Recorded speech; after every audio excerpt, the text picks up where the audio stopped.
Hello, and thank you for joining me again today on the Finding Hope After Loss podcast. Today's episode is about the kind of loss that many people never expect to happen when it happens late in your pregnancy. Because at 38 weeks, when everything seems fine, you believe that you're about to bring your baby home. Today, I'm joined by Lonna, who shares her journey through PCOS, stillbirth, miscarriage, fostering after loss, and eventually welcoming her rainbow baby. After concerns during pregnancy and plans for an early induction, Lonna went into the hospital expecting to meet her daughter, Eleanor. Instead, she was told there was no heartbeat. In this episode, we talk about the shock of stillbirth, the things many parents wish they had known during pregnancy, grief after losing a baby, and how healing and hope slowly found their way back into her life. Hello, everyone. Today I am here with Lonna. Lonna, can you tell us a little about yourself? Hey, I'm Lonna. I am 30 years old. I have lived in the same place my entire life, which I always find interesting because some people have moved all over. But I've been here. I have a cat and I have a angel girl and I have a little rainbow girl. I'm also a foster parent and I always love to share that because we get some great stories out of that as well. How many fosters have you had? We've only had 2. We decided to take a little pause after we had our rainbow baby, but we're still certified parents. We're just on a little pause right now while we, navigate our new life. So I know you said you've always just lived in one place. Have you traveled a lot of places or? Really, more local places, beaches that are close by, some cousins who have lived in other states, but nowhere ever real far. But I do want to travel, and we are getting away this summer and going someplace a little farther than we're used to. So that'll be exciting. Yeah. Do you mind where are you going if you don't mind sharing? Outer Banks. Oh, yeah, that sounds fun. I've never had a chance to go, but Yeah, I've never been either. It's a little farther than I've usually gone. It's about a 7-hour drive from us, but we're really excited. So we get to have our first little family vacation. oh, I love that so much. Yeah. So do you mind sharing a little more about your loss journey? Yeah. So before I even found out I was pregnant or had my first daughter, I was diagnosed with PCOS, which I know they're in the process of like changing the name of that and everything, but I was diagnosed with that. And when I got that diagnosis, they had said that I would likely struggle with getting pregnant. I would likely, have all the normal things that they say. I would have some weight issues and, all those fun things that come with it. And I really struggled with that when I found out about that, especially because I've always wanted to be a mom. I've dreamed about being a mom my whole life. As a little kid, if people would ask me, "Oh, what do you want to be when you grow up?" It was always a mom. So when I found out about, that aspect of it, being hard to get pregnant and have children, I was so devastated. I was really hard, just to wrap my head around that this thing that even, in high school, you go through all those classes and they're like, use protection because the moment you do, you're going to get pregnant. And it's like, that doesn't always happen. And that was kind of a strange realization for me that I was like, oh, like, this is like, drilled into your brain. You need to be careful. And so to kind of get that information that like it's going to be a little harder, I was very surprised. So I had dealt with that, and I wasn't ready for babies yet, but it was still something that, lingered. When me and my boyfriend, we had gotten together.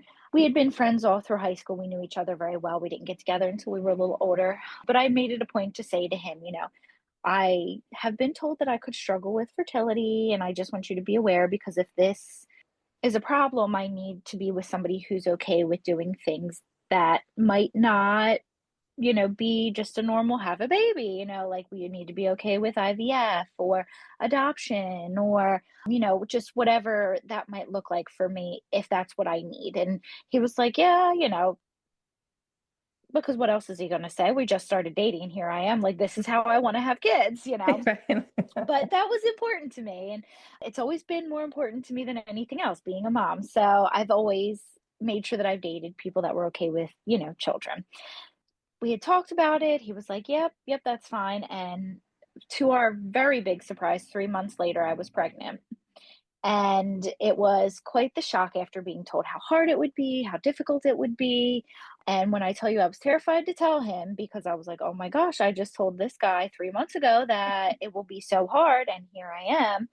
But he took it like a champ. He was so excited. And, we did all the things, all the new parent things. And at our 20-week scan, we had gotten the information that our daughter was small. She was not as big as she should be.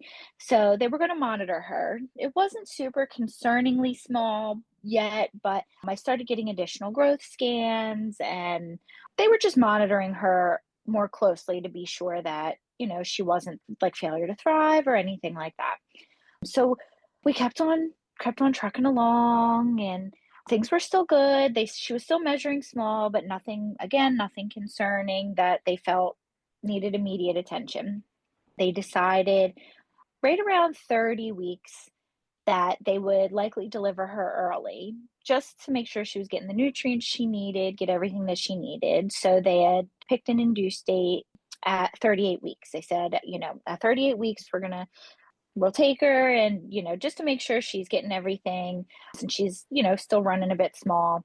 So leading up to that, I had a scan that wasn't going real great. Her heart rate was kind of all over. At that point, I was about 37 weeks.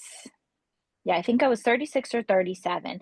So they had taken me to the hospital, monitored me, and they said, oh, everything was fine. Everything was fine. They did an ultrasound and everything was fine. And I still just I felt like things weren't right.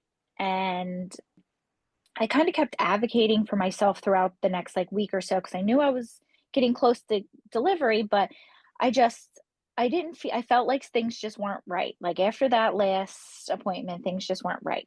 I ended up actually switching OBs at 37 weeks, which is insane. It's an insane thing to do, and I don't recommend it if you don't have to. But they were like, "Oh, if you have concerns, come on in." So I ended up going in at 38 weeks anyway, but I was happy that people were willing to listen. So I went in and we had went in bags packed because they pretty much told us since they were going to deliver you at 38 weeks anyway, you come on in, bags packed, we'll deliver you, you know, so we had went in, it was Monday, June 5th.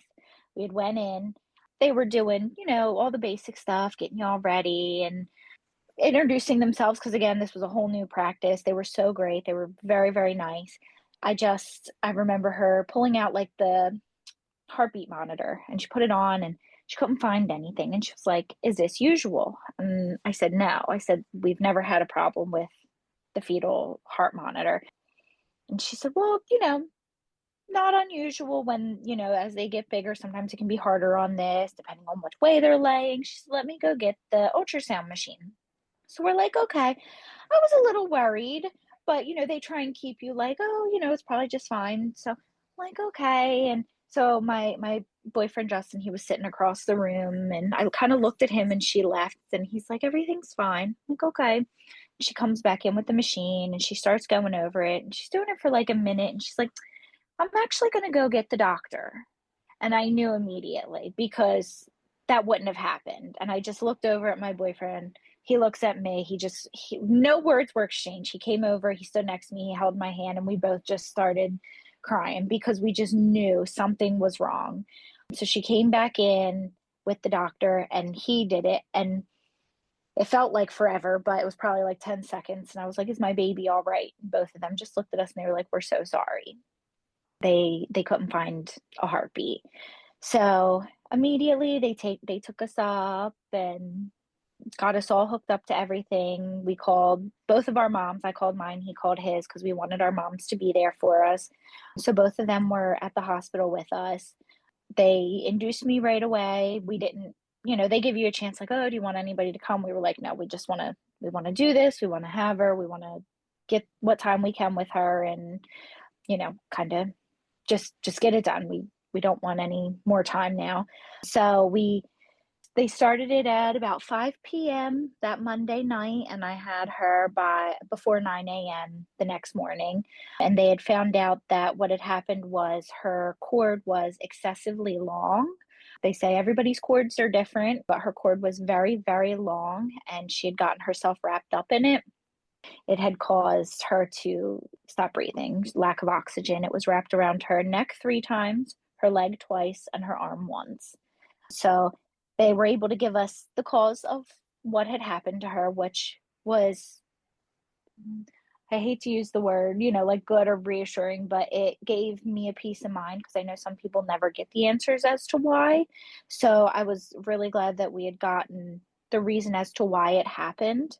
And surprisingly, it had nothing to do with her small size. She was just going to be a small baby, but they did end up doing genetic testing and stuff just to be sure because of her size. But it had nothing to do with the size. So the whole time we were worried about size, that was never the issue. So, so her cord got wrapped around just too many times, too tight, and she had ended up passing. And they had said it had happened sometime likely between like Sunday into that Monday. Because I had said to them, I had felt her actively moving Saturday, and then Sunday she was still moving, but it was not as big of movements. And at the time, with being a new mom and stuff, I had no idea that, you know, that was something I needed to monitor as closely as I needed to. That was someplace that my prior OB never taught me. They never told me about kick counts. They had never told me about, lack of movement, nothing. So when she wasn't moving as much, I was like, oh, well, she's still moving, so it's okay.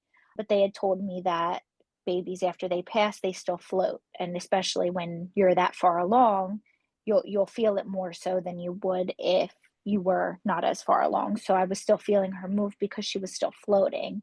So that made me feel less bad about beating myself up about it because, of course, I was like, this is all my fault. I should have known. But they did reassure me that, it wasn't my fault.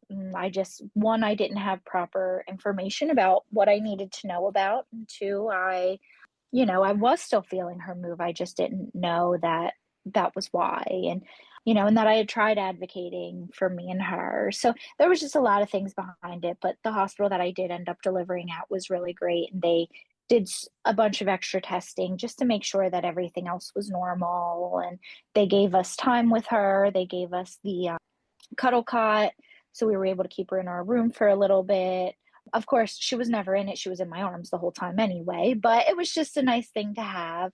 The hospital took pictures of us and pictures for us, which I'm so glad that they did because in the time, like, me nor my boyfriend thought to even take pictures. Like, we were just so, like, we were in shock that this happened. Like, we were here to deliver our baby and she's not here. And we had all these things ready for her. And the last thing we thought was that she wasn't going to make it. So we didn't even think like pull out your phones and take pictures. So it was nice that somebody came in and took photos for us because they're the only photos we have now of her. But we got to spend time with her. The hospital gave us a bunch of little things for her. We have feet prints and hand prints and molds, and they gave us some books to go home with, books for us and like kids' books, that we could essentially like read to her, stuffed animals, care packages, so much stuff.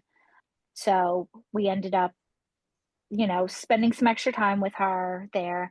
And then they had given us the option, different options of, what to do to move forward. So, then you have to decide what you want to do. Do you want to have a funeral? Do you want to do cremation? Do you want to get her buried? And that was, even more stuff that we, in a matter of 24 hours, we were like, we thought we were going to be bringing our baby home today. And now we have to figure all of this out. And we ended up letting the hospital do it. So the hospital that we delivered at offered they take any of the babies that pass there and they'll cremate them together and bury them there in their cemetery. And that for us was what we needed because we had talked about, do we want to bury her where my dad is? And I was like, oh, I don't really want to do that because I already felt like it would be very easy for me to just spend more time there than I wanted to, and become almost like, which everybody has their thing, because I'm definitely not judging anybody else's, but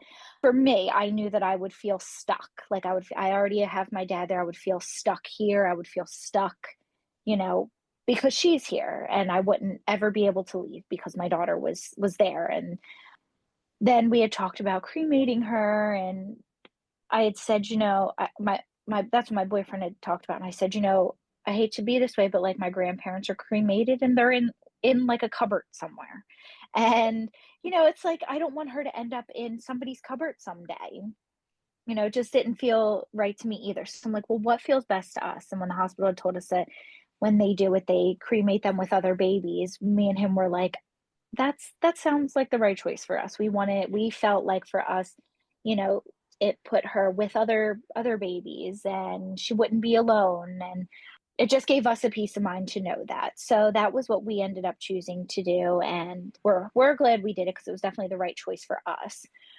Once we said our goodbyes, they took her, and and then you just have to deal with everything that goes on after that, and how to live life, and how to tell people, because that was, I remember I called my sister. She was one of the first people I called after my mom, because I was like, I got to designate somebody to call the family and tell them. And she answered the phone. She was like, "Oh, is it baby time? I'm so excited." And that's how she answered the phone, because the last thing she thought was that she was going to get the news that it was baby time, but not in the way we wanted. And I just was sobbing. And she's like, "Oh no, what's wrong?" And I'm like, there's no heartbeat. She didn't make it. And so then it was up to her to call the rest of the family, because I was like, I can't do it, and I can't make all those calls. And people knew that we were going in to be induced that day. So I said, I don't want people calling me or texting me. So I need you to do that. And he did the same thing. He called one of his sisters to do the same thing, because everybody knew we were going in to be induced. People had been texting us that morning, like, "Oh, we're so excited, baby day." Like, so that was really hard. And luckily my sister-in-law, my one brother, they came to my house, and before we came home, and they packed everything in the nursery. They'd asked, "What can we do?" And I said, "I have everything ready. The bassinet's next to the bed, diapers are in the living room, bottles are out. Can you just put it all in the nursery and close the door for me?" So they did that. And then they also came to the hospital and got the bag that we had, that was all the baby stuff, and the car seat, because I said I don't want to drive home and see the car seat and the back seat empty. So they came to the hospital, they picked up the car seat, they picked up the bag with all the baby stuff in it, they brought it on again, put it in the nursery, and closed the door for us. So this way, when I was ready, then I could do it. But I was like, I can't go home and see all this stuff ready. I can't go home without my baby and have all her stuff there. So they took care of all that for me. And I love that they did that for you. I mean, that oh is my like one gosh. of the biggest gifts you can give a lost parent, is that not making us do that. Yes. Yes. I was like, there's no way. There's no way I can go home and do all that. So they did it. They did it all by the time even my pregnancy pillow was gone. My calendar that I have in my room, like I had like all my appointments from that month. All of them were erased. Like Wow, they were thorough. my sister-in-law is great. She thought of it all. She was like, everything. We're getting rid of everything, and I appreciated it, that she didn't have to do that much, but I appreciated the thought nonetheless. And so that was a big help. And then my sister, she set up a meal train for us. And that was like another thing that now anytime people tell me like, "Oh, so and so lost a baby, how do I help them?" I'm like, honestly, a meal train is such a big help, because I wasn't cooking and I wasn't eating. Like I just wasn't. So having somebody else bringing me food once a day to be like, "Now you have this, like all you got to do is stick it in the microwave or whatever." Like at least it took that, like, because I wasn't going to cook, but at least if food was there, it was like, well, I'll eat some. So I think for the first like month and a half, somebody came for, I think it was 4 days a week, like Monday through Thursday. But then people, gave gift cards and stuff like that too. And because I have so many siblings and so does he, even on days that, it was like nobody was signed up to do it, one of my sisters would bring something, or one of my nieces would drop off cupcakes, or just something. And that was such a big help too, because I was like, there, I'm not, I'm the one who typically does the cooking too. So I'm like, I'm not cooking, and you don't want to eat, you just want to sleep. So that was something else that was very, very helpful when we got home, to like not have to worry about. We didn't have to worry about putting things away. We didn't have to worry about food. These were things that were just already done for us. So that was very helpful. Yeah, it sounds like you have a lot of supportive people in your life. I mean, even the Yeah. hospital and the doctor that you ended up with, and then all of Yes. your family Yes. and friends.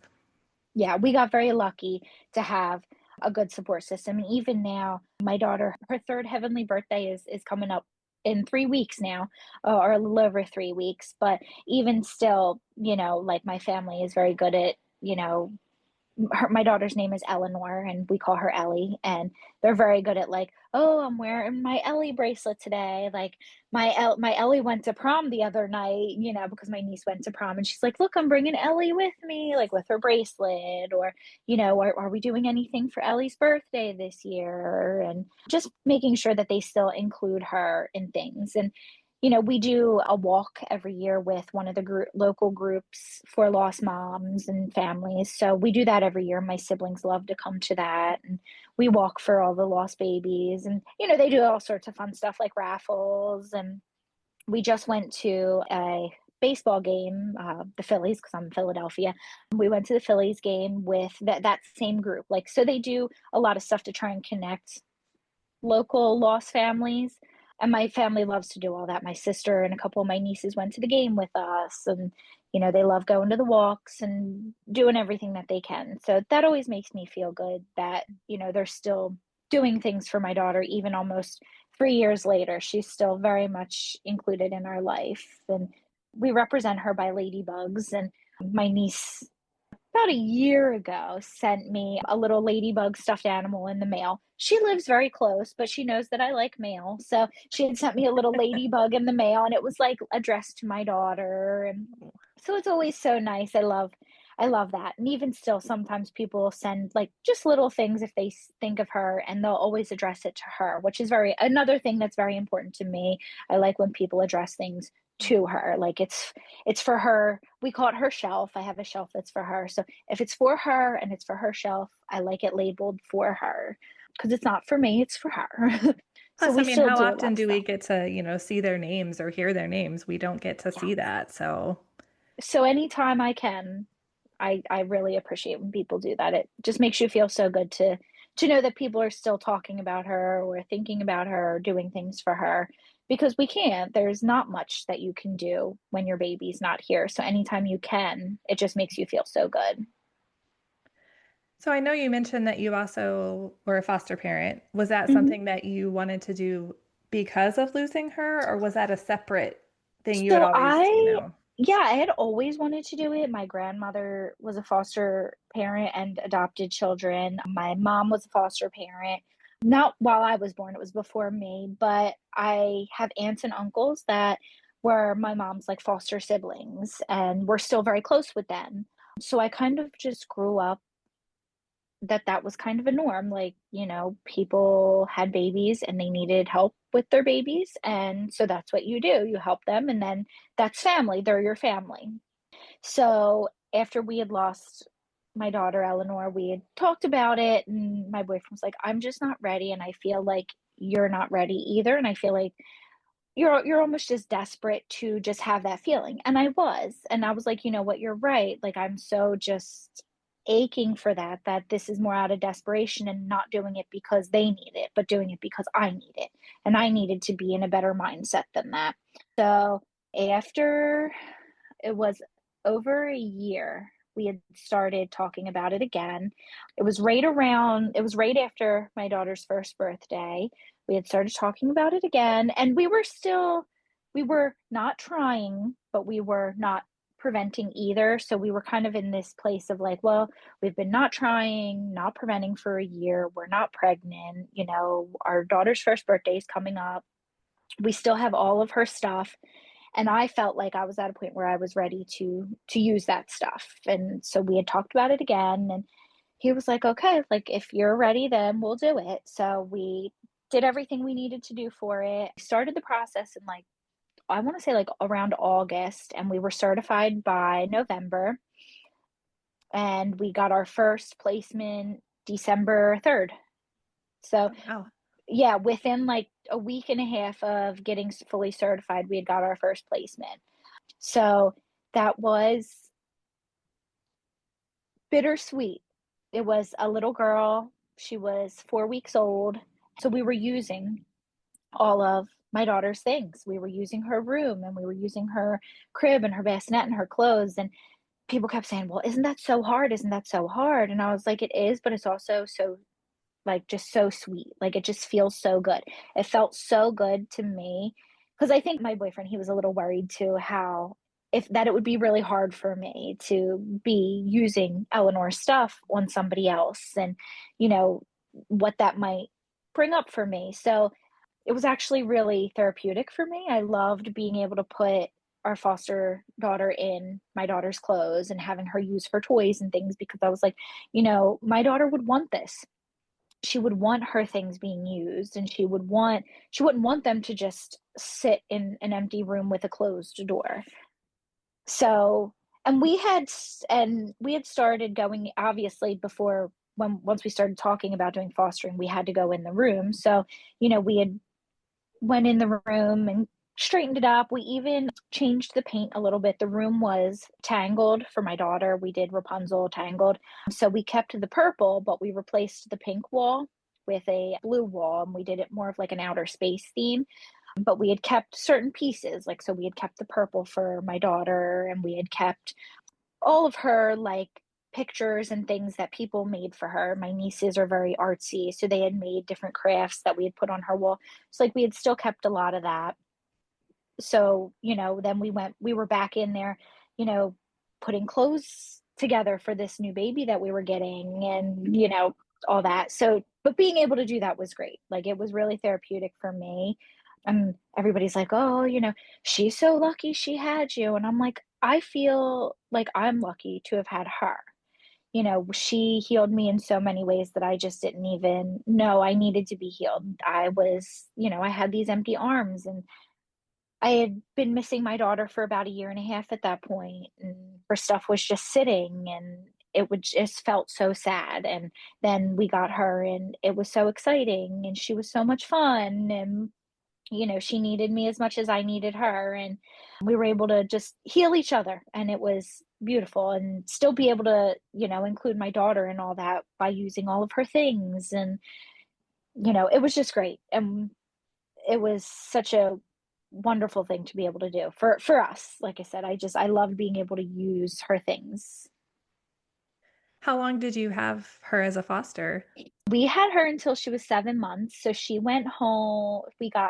She came to us in December, and she went home in July of last summer.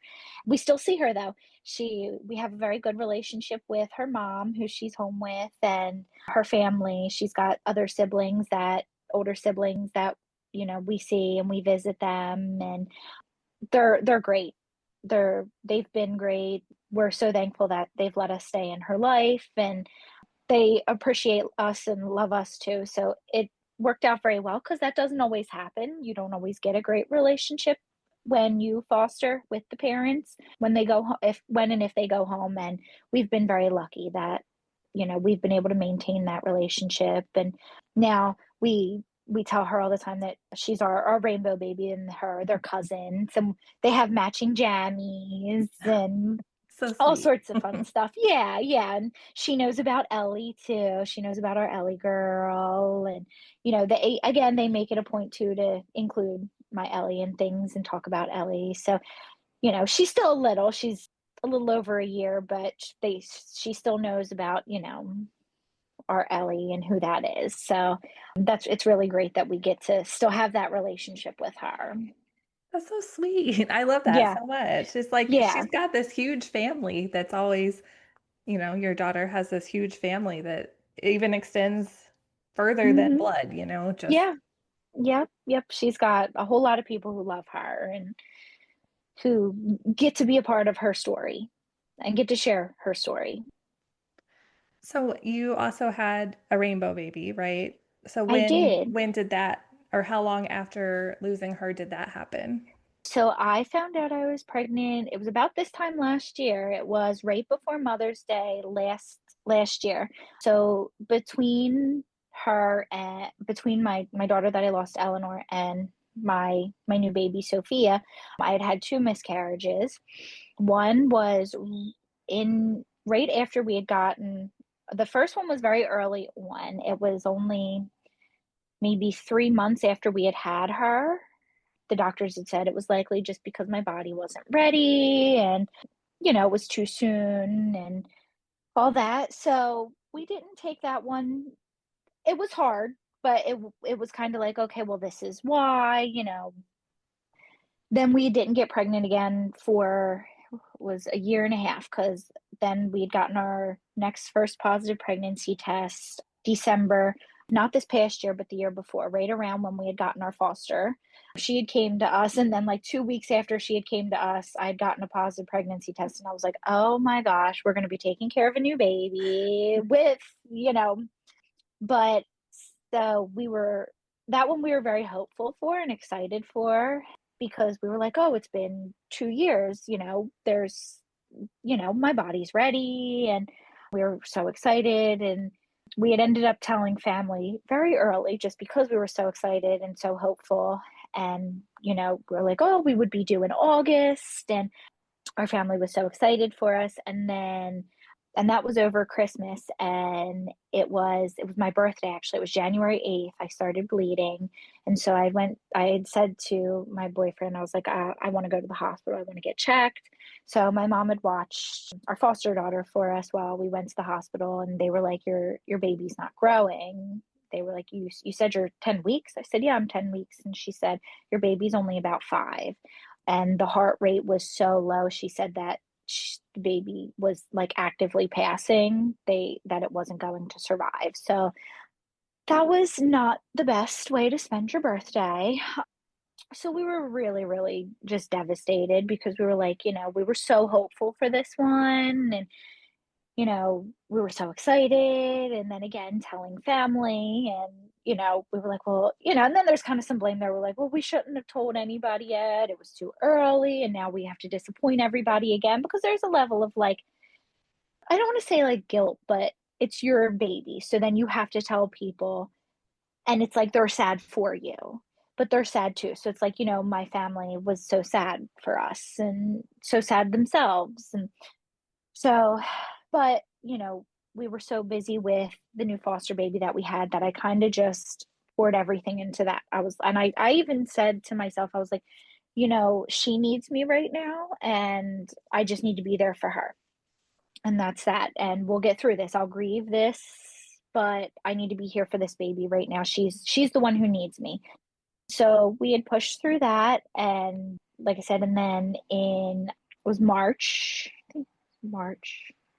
Yeah, March, the end of March of last year, we had gotten another pregnancy test, a positive, and we were quite hesitant because again, we were like, well, the last 3 didn't make it, and what if this one doesn't? And so we had called around some different doctors and stuff because we loved where we were at, but we wanted to make sure that we got the very best care that we possibly could. So we were able to find a doctor that was able to get us in pretty much immediately when we found out, and ended up sticking with them throughout the entire pregnancy. So by the time we saw them, I was only, I think, like 7 weeks, but they were able to confirm pregnancy. They were able to confirm viability. So for us, that was already like, okay, like this baby's, we're 7 weeks and this baby's surviving. Like the heart rate's good. This is already a good, you know, it's a good first step. And then our foster daughter went home.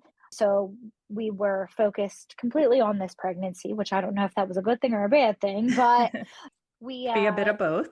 yes, exactly. Like, because Justin was like, that's my boyfriend. He was like, well, I don't think we should take any more fosters. I think you should just tell them we're going to put a pause on for now. Like, I really think we just need to focus on like you and making sure that this pregnancy is as healthy as possible.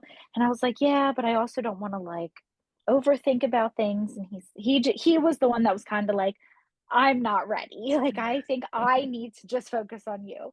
So we did. We told them, we were like, we're gonna take a little hiatus here.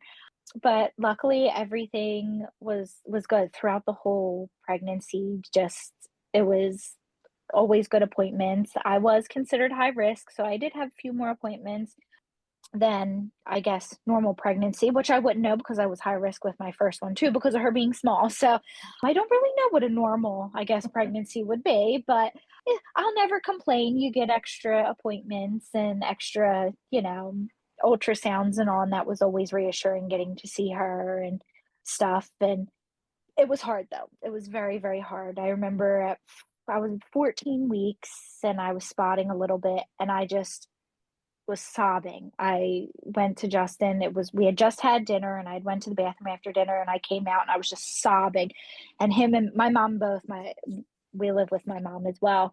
They're like, what's the matter? What's the matter? And I'm like, I'm spotting. And, my mom's like, it is fairly normal for that to happen sometimes, but go to the hospital, get checked.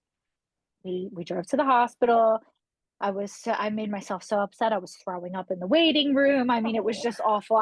And then everybody there is like, and I'm like, I'm not sick. I promise. Cause then everybody's looking at you as you're like, it's not a sickness. I'm just really stressed out. And I was so stressed. They couldn't find the vein to put the IV. It was a whole thing. I was just beyond myself, but they were so quick to get us in. They did an ultrasound right away and she was fine. Everything was fine. They said it could have just been a little tiny blood clot that just finally pushed its way out, but everything was fine. They did all sorts of measurements and everything was fine. They said, follow up with your doctor just within like the week. Everything was good. So that was such a relief. And then we had one more scare a little bit later. I think I was closer to like 30-ish weeks. And I had a very busy day. I was out and about and groceries and I don't even know what else. And, came home, made dinner, had dinner, and it was like 6 o'clock at night. And I'm like, I haven't really felt her move today. And I was like, maybe it's because I've been so busy today. I was running around. I probably just didn't realize it. So I just took some time. I laid on the couch because, now I knew about tracking and I could not get her to move. And I had an anterior placenta. So they said, sometimes it can be harder to find movements and feel movements because the placenta's on the outside. And I did notice that. We felt it more low, high, but not in the center. And it was about an hour of laying there. I did all the things they tell you to do, laid on my side, laid on my back, drank juice, all this stuff. And I looked at him and I started crying again. And I'm like, I want to go get checked. I'll feel better. And he's like, okay. Like he was kind of like, whatever you need to do, like if it's going to make you feel better, we'll go do it. And I remember the whole way there, I just held his hand and I cried and I was like, I can't do this again. I said, if she doesn't make it, I can't do this again. There's no way I'm going to be able to do this again. I can't lose another baby. Like, if this is it, we're done. We're not having any more. Like, this is it. He's like, it's going to be fine. He's the most positive person you'll ever meet. He's like, it's all going to be fine. I'm sure. As he's panicking next to me, like, but he's like, But trying to keep you calm. exactly. But he's like, it's going to be fine. She's fine. It's all going to be all right. And we get there, and no sooner did I lay on that table and she started moving like crazy. I just start crying. I'm like, oh, she's fine. Oh, there she's moving now. But of course, they still hook you up and all. And luckily, they were so great. They're like, we would rather you come in and get checked and feel better than be worried at home. But it was like, that's all it took. It took an hour of me to just not feel the right amount of movement to be like, this was it. This was the end of it. She was gone, like worst case scenario. And it was so quick. It was just so quick. And 0 to 100 to be able to just be like, everything's fine. Oh, nope, she hasn't moved. It's been an hour. She's gone and we're never having more children. And that's it. Because that's how quick I was like, this is it. But again, luckily everything was fine. And they did induce us a little early just for my peace of mind, because by the time that I was getting close to that 38-week mark when I lost my daughter, I was really struggling constantly, just like, something's going to go wrong. She's not okay. And, all those worries that you have after you lose a baby. So they delivered her early, and even though she was born at 37 weeks, but she was super healthy. She was 7 pounds, and luckily we'd had no problems. And I was so thankful after having such a not good experience with our first, and not even knowing what, a normal birth was, or what that would feel like. Finally getting that was just such a special moment. And we did little things to make sure that our other daughter was included. Like we got them matching blankets. So the blanket that my daughter Eleanor had when we gave birth to her, we got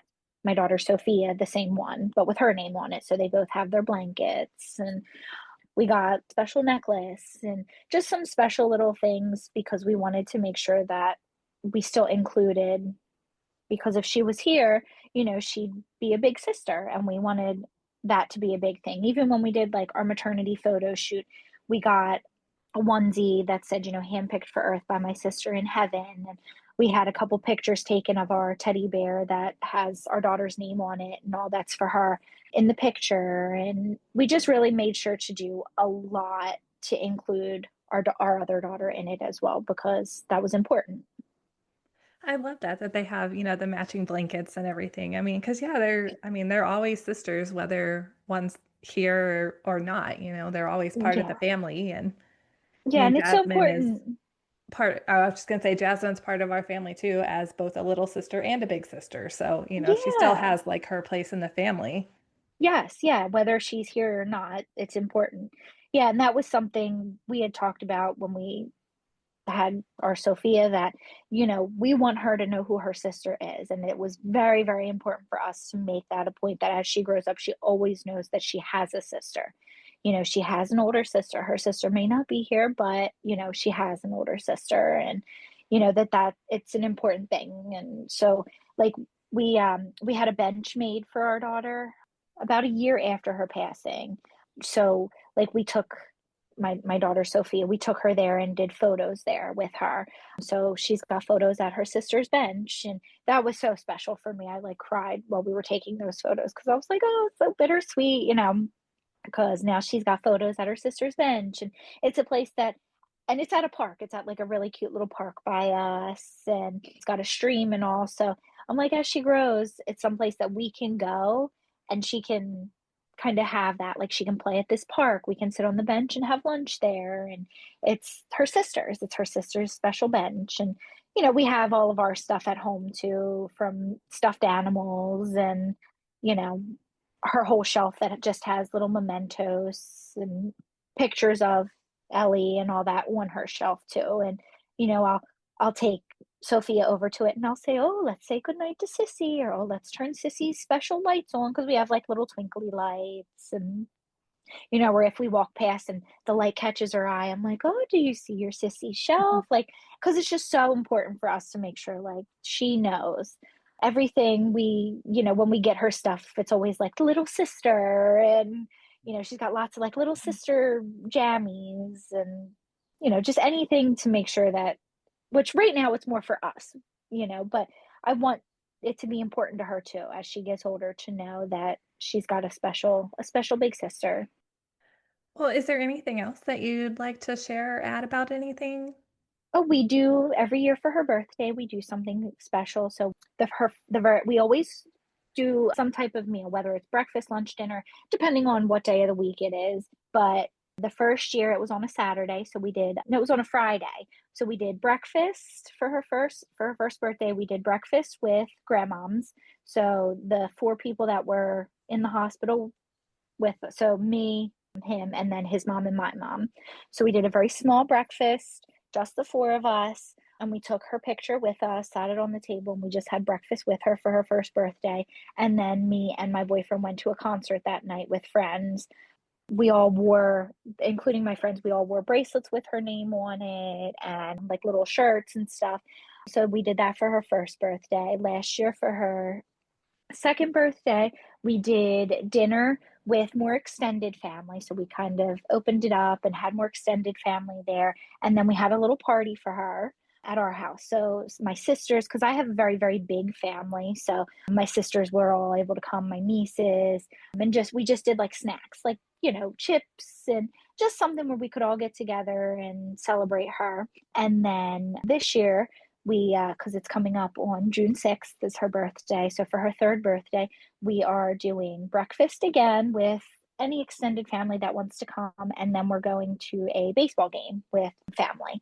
So we try and do something special each year on her birthday. However, if it doesn't every year be able to land exactly on her birthday, we'll play that as it is. But we've been able to do something on that exact day every year. And that's been something that's been really good for me, just because it can be such a hard and sad day. And I remember the first year for her first birthday, I said to Justin, I said, this first year has been so hard and it's been so sad.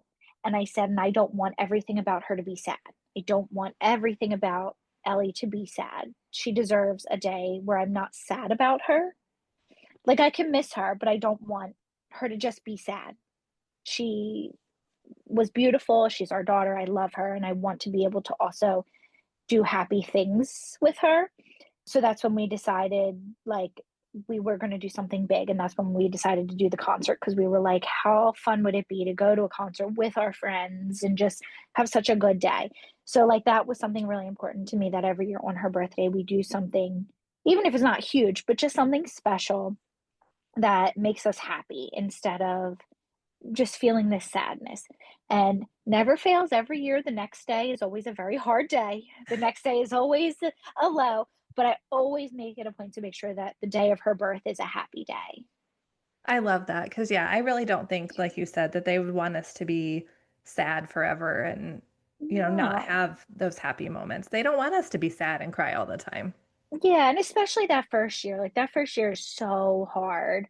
And things have gotten lighter. I don't like to say easier, but after that first year, things, I felt like I was learning to move around my grief and just kind of live with it beside me, as opposed to just consuming me. But that first year, it just really consumes you. Like, you're just figuring out, like, life and what it looks like now. So that, I think, was my, like, stopping point of, like, I need to do something good, something positive, something happy, because this year has just been so sad. And so now it's kind of my reminder every year, like, it's going to be a good year. We're going to still celebrate her. We still love her. And, that's how this next year is going to be too.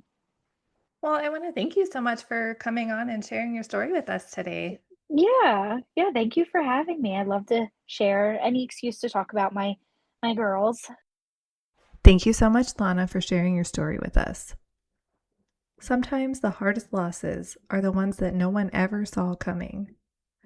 And if you're carrying the weight of stillbirth, please know that your grief is real, even if the world around you keeps moving forward and doesn't acknowledge it.